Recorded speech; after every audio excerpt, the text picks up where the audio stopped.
On va commencer, tout le monde a l'air d'être plus ou moins arrivé. Alors, bienvenue dans ce webinaire qui va durer plus ou moins une petite heure pour vous parler du réemploi en pratique et des nouveaux guides qui vont être mis à disposition dans la foulée. Donc, le réemploi du démantèlement à la nouvelle utilisation. Ce webinaire est dédié aux entrepreneurs généraux ainsi qu'aux entrepreneurs en finition. Il y aura un autre webinaire le 14 et encore un dernier le 22 pour les autres spécialités. Vous verrez si il vous semble utile d'y participer aussi ou pas. Donc moi-même, je suis Jonathan Boulevin de MBuild de Wallonie. Je serai accompagné pour la séance de questions et de réponses de Florence Poncelet de Buildwise.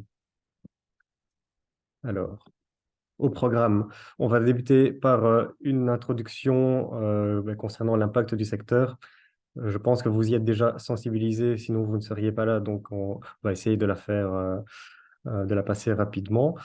Euh, je prendrai aussi quelques minutes pour vous exposer à nouveau les délivrables du projet FCRBE, dans le cadre duquel les nouveaux guides ont été développés, et donc la raison pour laquelle il nous a semblé nécessaire de les développer justement. Et on en viendra au fait dans la troisième partie. Tout au long de la présentation, n'hésitez pas à poser des questions dans la section appropriée, donc posez-les par écrit. On prendra le temps, 10 minutes ou un quart d'heure, en fonction du nombre qui est reçu à la fin de la présentation. Également, on vous transmettra, si c'est nécessaire, je pense dans tous les cas, on vous transmettra un fichier de questions fréquentes ou peut-être même un fichier exhaustif des questions posées avec les réponses associées, de sorte que personne ne se sente frustré si c'était le cas. Vous l'avez peut-être déjà vue, celle-là, soit dans le cadre d'une présentation ou de vos vacances, j'en sais rien, mais la grande pyramide de Gizeh que je vous montre ici est là pour vous montrer juste à côté la pyramide des déchets du secteur de la construction en Belgique, et je ne m'arrêterai pas là, puisque celles des Pays-Bas, de l'Angleterre, de la France et de l'Union européenne sont toutes plus grandes les unes que les autres, et finalement notre pyramide de Gizeh, aussi impressionnante puisse-t-elle nous sembler, paraît bien ridicule face à ces montagnes de déchets produites, ou en tout cas générées chaque année. Un secteur impactant, vous le savez, encore une fois, sinon je pense que vous ne seriez pas arrivé jusqu'ici. Les ressources extraites, les consommations d'eau, les émissions de gaz à effet de serre, mais aussi des choses auxquelles on pense peut-être moins spontanément, telles que les matériaux gaspillés pendant les chantiers de construction, représentent un impact évidemment considérable. Les, les projections d'ici à 2050 vont dans un sens et c'est pas le bon, c'est celui d'une croissance toujours plus rapide des matériaux extraits, des transformations des produits de construction de plus en plus technologiques et également sortis de besoins en énergie, d'émissions de gaz à effet de serre et bien d'autres impacts dont on se passera de faire la liste exhaustive ici.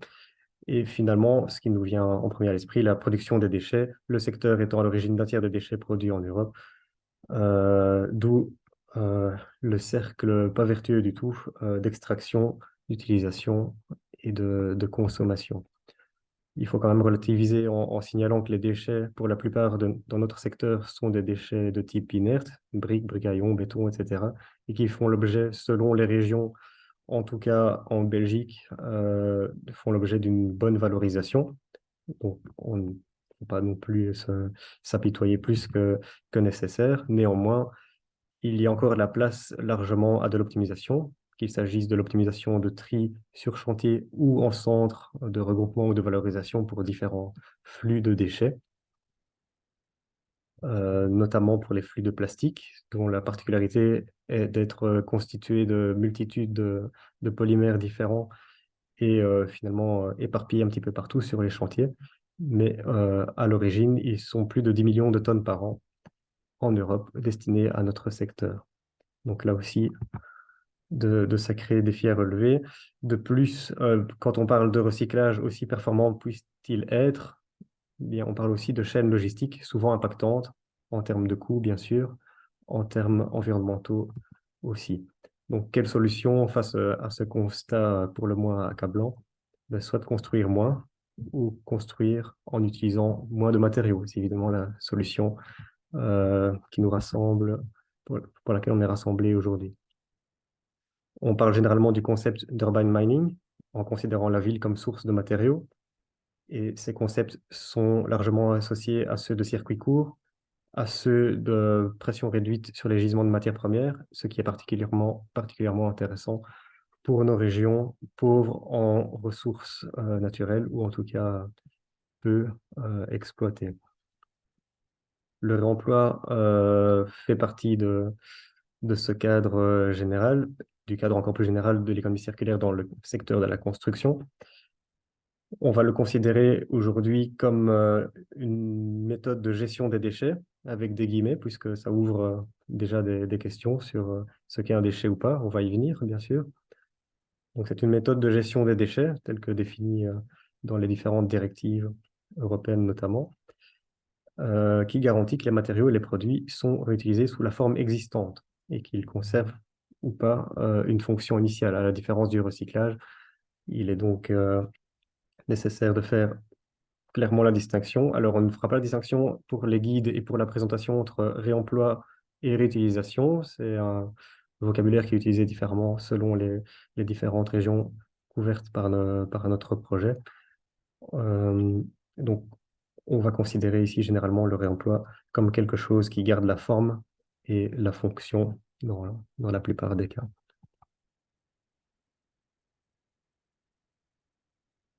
À la différence du recyclage, le réemploi des matériaux et des éléments de construction n'implique pas de transformation physique ou chimique, et donc de ce fait euh, est déjà en soi une solution à moins d'émissions. On est en présence généralement de boucles d'utilisation plus courtes, c'est-à-dire que le réemploi des éléments de construction peut, dans le meilleur des cas, s'opérer sur le chantier même d'où ils ont été extraits, et donc de ce fait évite les longues chaînes logistiques exposées auparavant. On va parcourir différents matériaux en guise d'exemple aujourd'hui. Voilà une belle illustration. Donc déjà, on peut se dire que briques, dalles en pierre naturelle, isolants ou finitions intérieures sont de bons candidats pour créer des circuits courts en Belgique et dans les pays adjacents.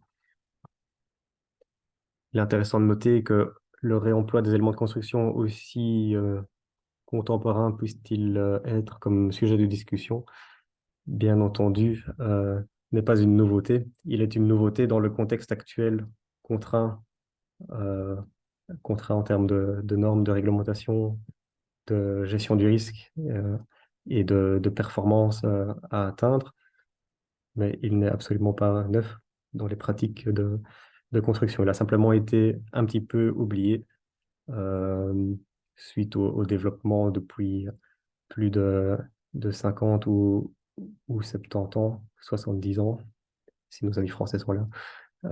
Ils ont été un petit peu oubliés face au développement de processus qui se développent autour des matériaux neufs, de processus de production et de normalisation, etc.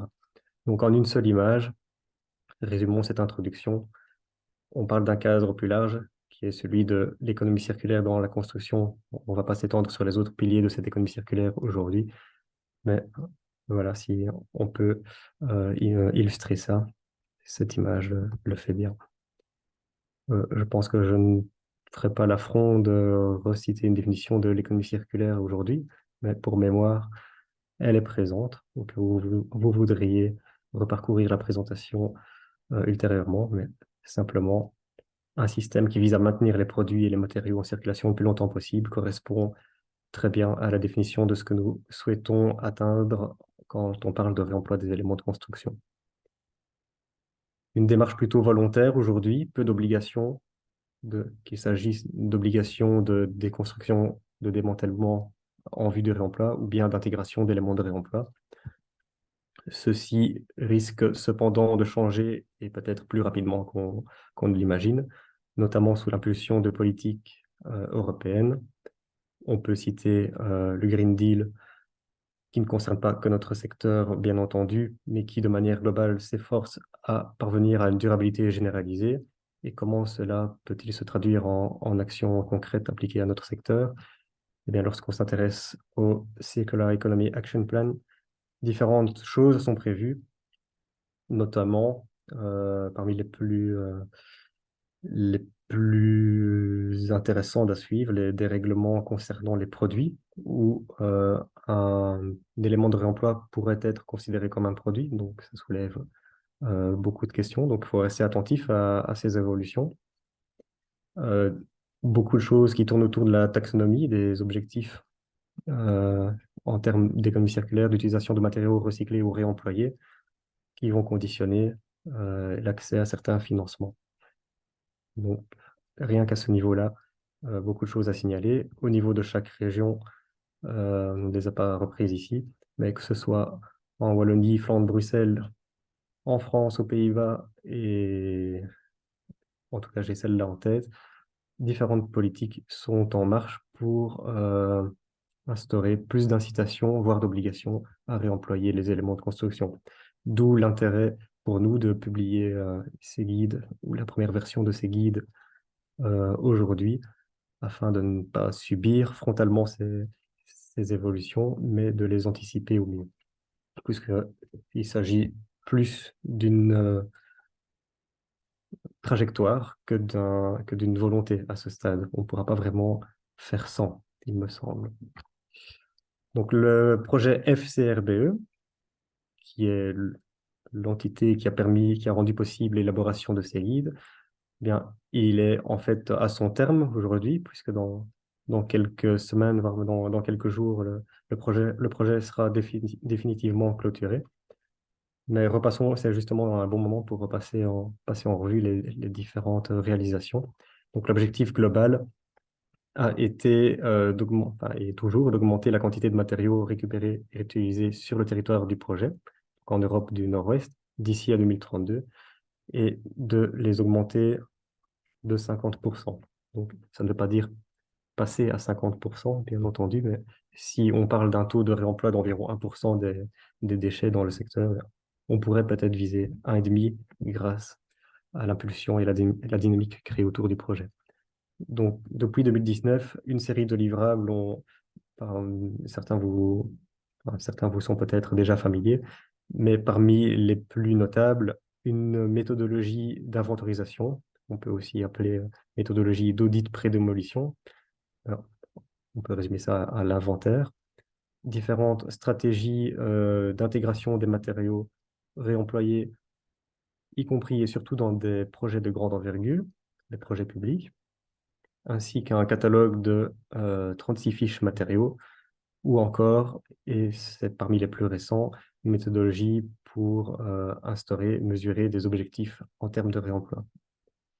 Vous voyez que le projet a connu deux phases, dont la phase actuelle de capitalisation. Vous allez comprendre tout de suite. Il semble intéressant de parler ou de reciter à nouveau Opalis, puisque ça va revenir à différentes occasions, qui est l'annuaire des opérateurs professionnels du réemploi. Ce n'est pas un annuaire de matériaux, mais bien un annuaire d'opérateurs, mais qui est maintenant, grâce au projet, bien plus large que ça, puisqu'on y retrouvera un tas d'informations facilitant le réemploi, donc y compris les livrables du projet. Et donc, ces opérateurs sont des professionnels, y compris en déconstruction, en nettoyage, en remise à dimension, et surtout sont une source de précieux conseils. Donc, opalis.eu. La méthodologie pour la réalisation d'un inventaire est disponible sur le site internet, comme vous pouvez le voir actuellement à l'écran. Il s'adresse non seulement aux professionnels, aux entrepreneurs en construction, mais à tous les professionnels du domaine, y compris les maîtres d'ouvrage, les architectes, ingénieurs et autres bureaux d'études. Pareil, la méthode d'intégration des matériaux de réemploi, enfin, les différentes trajectoires pour intégrer des matériaux de réemploi dans les projets et à grande échelle les marchés publics est disponible en 3 langues sur le site internet et présente vraiment des routes pas à pas qui correspondent à plusieurs cas de figure et correspondent à plusieurs stratégies que vous pouvez implémenter.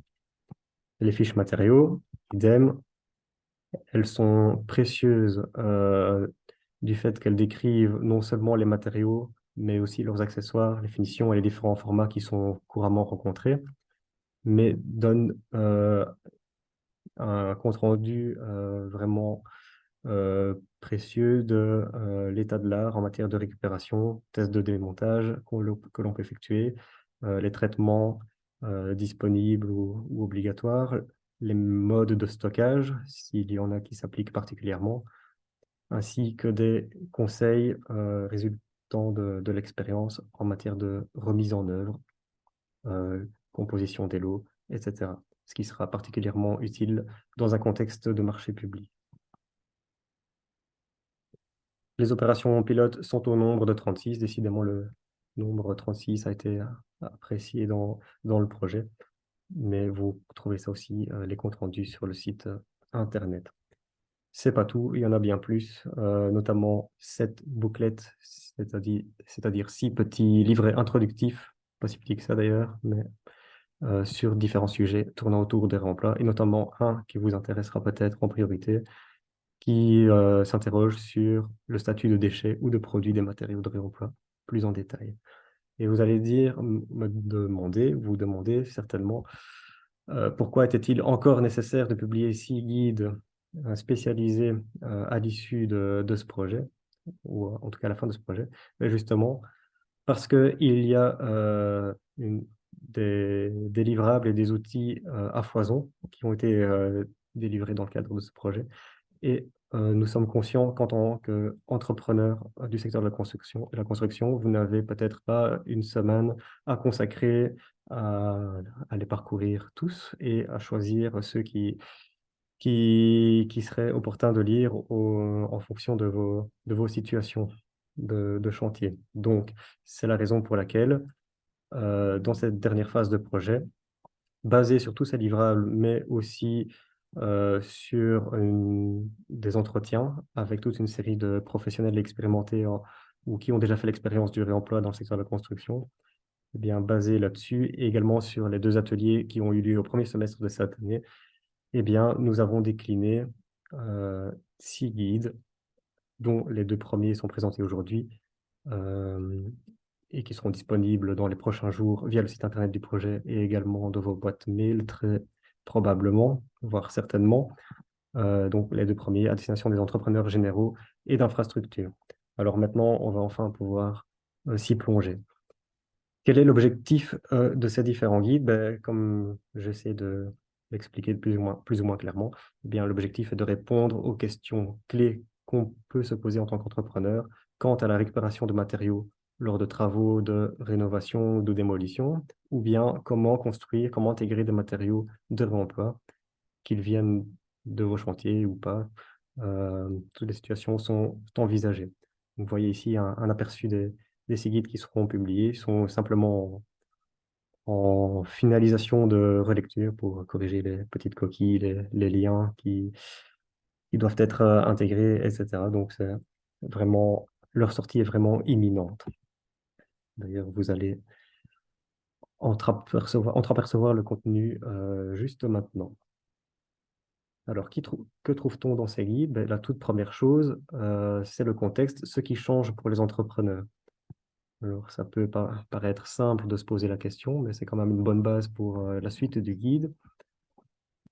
La première des choses, c'est la diversification des sources d'approvisionnement.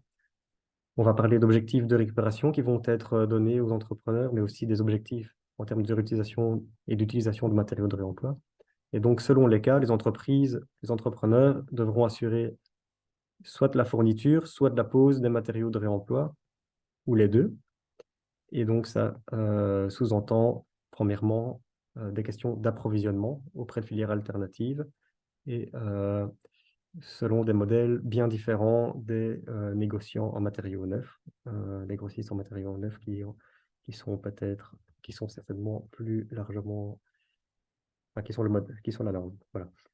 Euh, également, on s'attend très clairement prochainement à des augmentations de demandes de démontage, de démantèlement soigneux des matériaux en lieu et place de démolitions qui peuvent encore avoir lieu actuellement.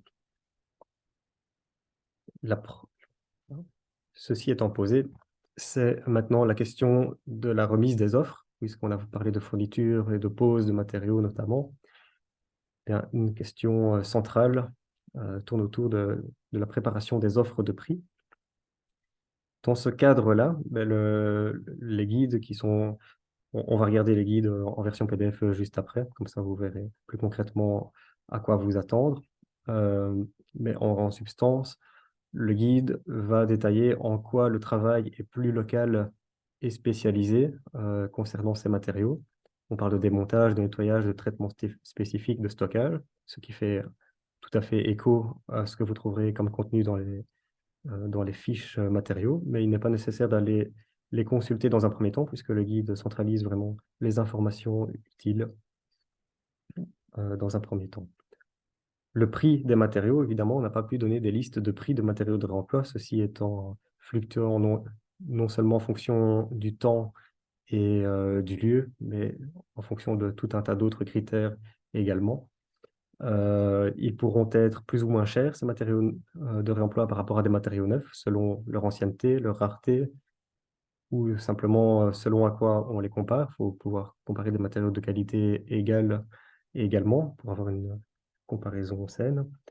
Et donc, dans ce contexte, comment pouvons-nous intégrer ces matériaux de remploi dans une offre de prix? Vous verrez, euh, vous verrez comment c'est détaillé dans le guide juste après. On parle des nouveaux rôles pour les entrepreneurs. On ne parle pas juste de manipulation de matériaux, mais l'entrepreneur a un rôle central pour ce qui concerne de la sensibilisation des maîtres d'ouvrage et des architectes sur les possibilités de récupération de matériaux, par exemple sur les chantiers en cours. Mais il y a un rôle qui est attendu de gérer un stock interne, tout simplement de chantier à chantier. On va avoir des stocks de matériaux de réemploi qui sont stockés par certaines entreprises. Le développement de partenariats avec des entreprises locales ou qui ont une expertise en matière de réemploi, ça paraît assez évident. Et la diversification des services qui, donc la diversification des services, puisqu'il y a un rôle de conseil autour de l'utilisation de ces matériaux.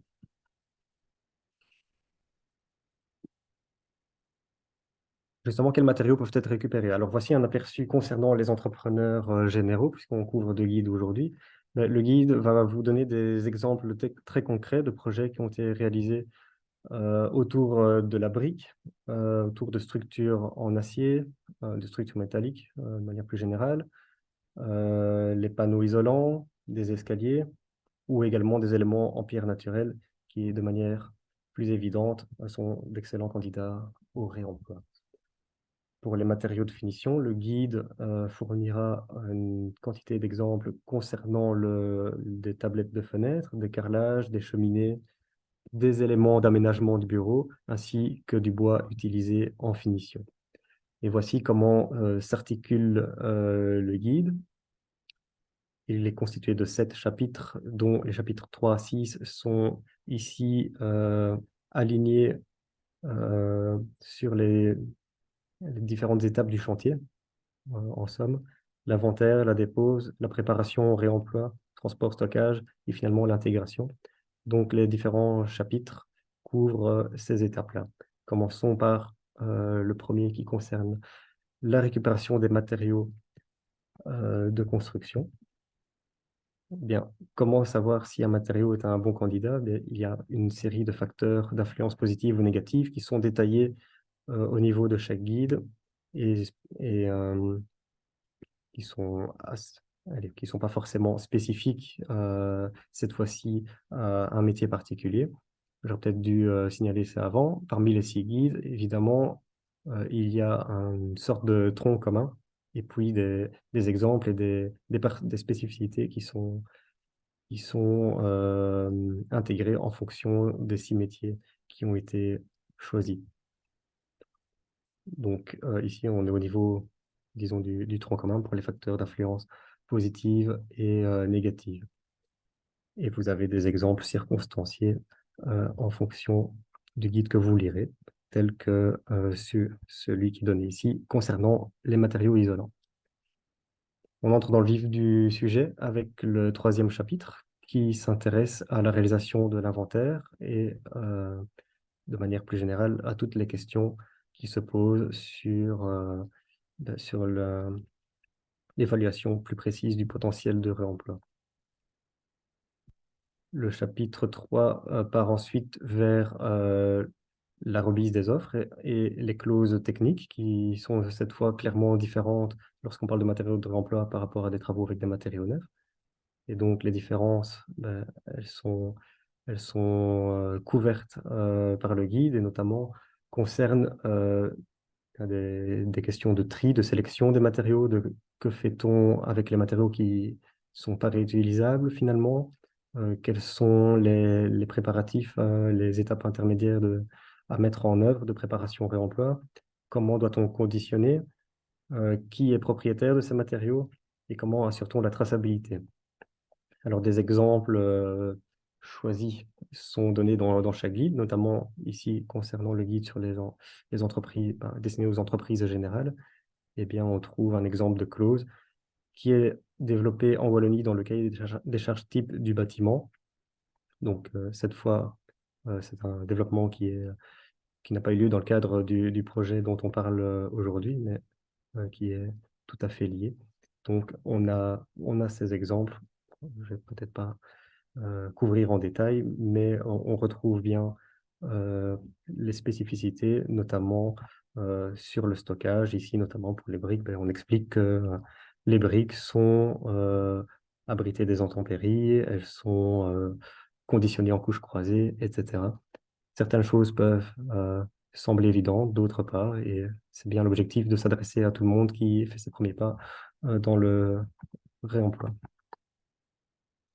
Idem, dans le guide destiné aux entreprises de finition, eh bien, on trouve un exemple qui concerne cette fois les carreaux en céramique. Et donc ici, par exemple, le CCTB, qui est spécifique à la Wallonie, hein, mais voilà, c'est un exemple parmi d'autres. Le CCTB eh bien, va couvrir des situations telles que les carreaux, que fait-on avec les carreaux cassés, etc.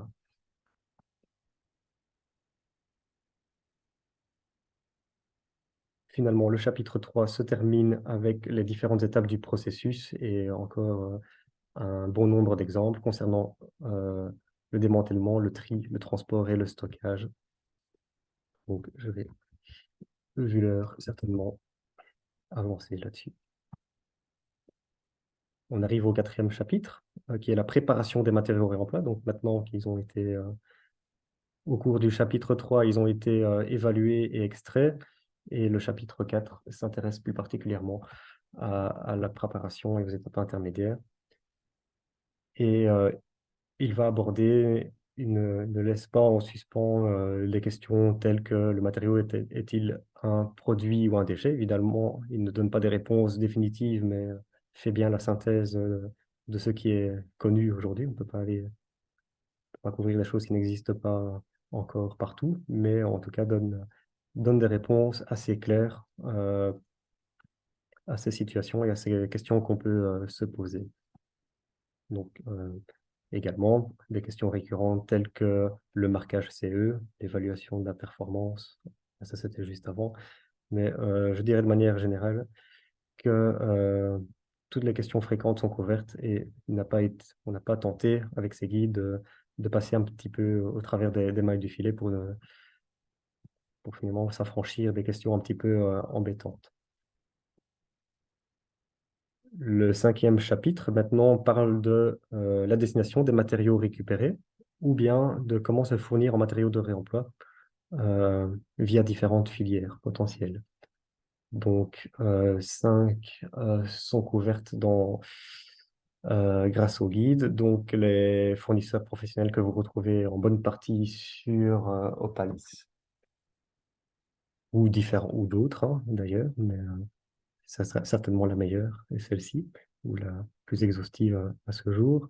Les différentes plateformes en ligne, qui cette fois sont vraiment des marketplaces, ou bien le guide couvre également les situations de des autres chantiers en tant que source ou destination, ainsi que les différents partenariats qui peuvent être doués, et comment gérer les situations de don de matériaux. Et vous verrez à la lecture de ces guides, notamment que en fonction des matériaux dont on parle, eh bien si les briques et les matériaux d'isolation ont été choisis, eh bien, sont des modes d'approvisionnement et des destinations bien différentes. Donc, à nouveau, l'utilité d'avoir 6 guides différents et de lire celui qui vous intéresse en premier lieu, et c'est d'avoir des exemples et des conseils appropriés aux situations couramment rencontrées. Il n'y a pas de généralité valable pour tout le monde, bien sûr. Le guide se termine avec 2 autres chapitres et à ce stade, je vais passer sur le document en PDF et ensuite, je vous encourage à envoyer plus de questions et réponses puisque ce sera le moment où on y viendra. Donc, le dernier chapitre parle de la construction, donc de l'intégration des matériaux de réemploi.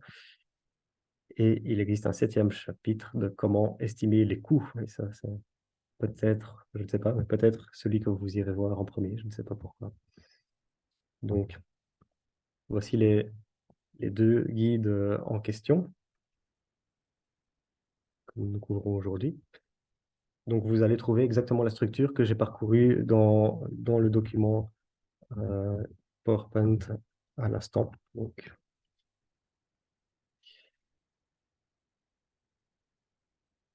avec la première partie sur ce qui va changer, le contexte. Et c'est peut-être bien de ne pas la passer, elle est relativement courte, mais il est certainement intéressant de prendre conscience à nouveau du fait que réemployer des matériaux de construction, tôt ou tard, ne sera certainement plus que volontaire. Quels sont les matériaux récupérés? Donc, ceci correspond aux exemples que j'ai montrés. Alors, il serait peut-être intéressant et plus intelligent de ma part de faire comme ça, voilà.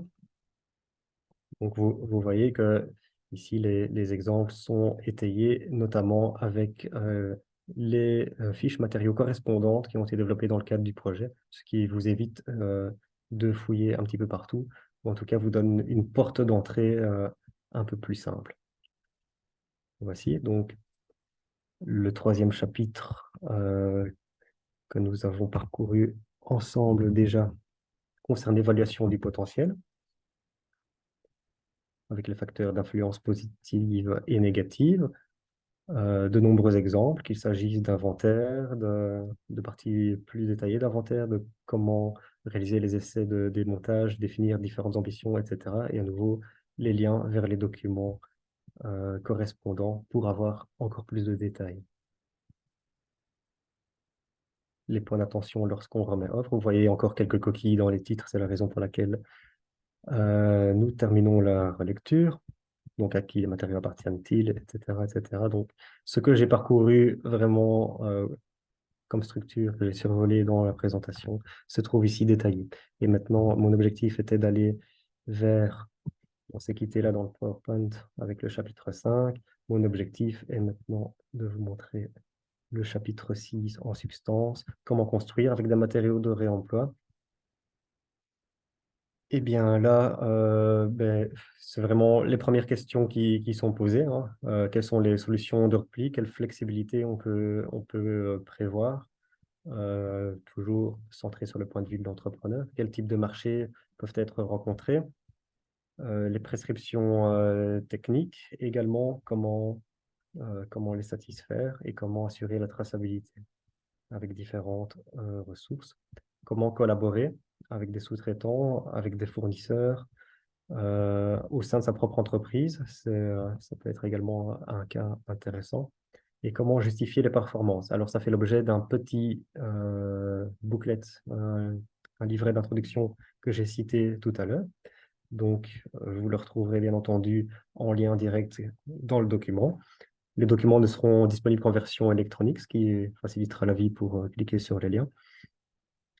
Les documents seront disponibles en néerlandais aussi, si ça vous intéresse, mais alors vous n'êtes pas dans le bon webinaire. Et donc, vous trouverez ici les points les vraiment marquants pour aborder la question de l'évaluation des performances. En tout cas, avoir une première approche et puis libre à vous d'aller plus loin grâce aux ressources qui sont fournies. Finalement, la question du prix, elle se retrouve, je vais essayer de ne pas exploser le timing, hein, donc j'avance vers le prix. Ah.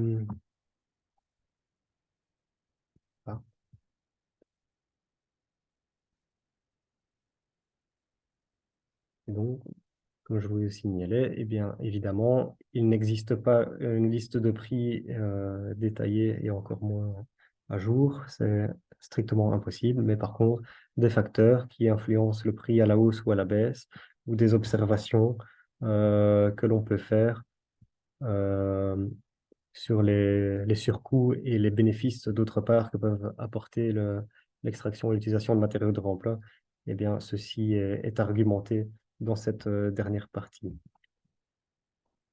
Euh, coûts, allez, surcoûts et bénéfices qui sont catégorisés selon les différentes étapes, on va dire, du chantier, qu'on soit en extraction ou en intégration. Voici.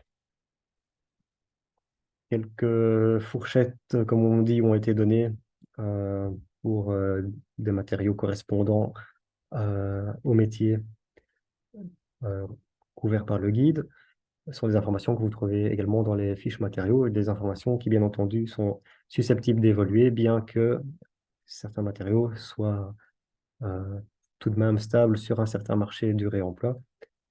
Ça peut quand même aider à donner un point de départ. Donc, mais à prendre avec toutes les précautions nécessaires, bien entendu. Voilà. Ben, merci à tout le monde. Il y a encore le 14 et le 22, hein, comme on l'a signalé, mais vous voyez, si votre temps est très précieux, eh bien, vous pourrez également les consulter en ligne et on vous renverra les liens par mail au moment de la disponibilité. À bientôt alors. Merci, au revoir. Au revoir.